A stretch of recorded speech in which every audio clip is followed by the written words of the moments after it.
नमस्कार. मी मानसी जोशी. भावशब्दमधली पुढची कविता आपण ऐकतोय आणि कवयित्री आहेत त्रिवेणी मराठे.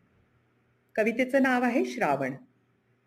फुलला श्रावण हसरा, फुलला श्रावण हसरा, राने वने हिरवी झाली. धरती खुशीत रंगली, झाडे वेली बहरा आली.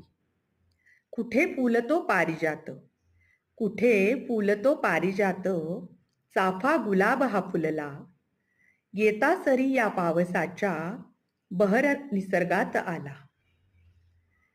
किती किती रंग खुलले, किती किती रंग खुलले, दिसते सुंदरशी बाग. ढग गातात आनंदाने, जणू मेघ मल्हार राग. इंद्रधनु आकाशी दिसता, इंद्रधनु आकाशी दिसता, मन नहाते आनंदाने. ऊन पावसाचा हा खेळ, सृष्टी पाहते कौतुकाने. महिना श्रावणाचा सारा, महिना श्रावणाचा सारा, आणतो सुख सोबतीने. सण वार करू साजरे, पाऊस धारांच्या साथीने, पाऊस धारांच्या साथीने. धन्यवाद.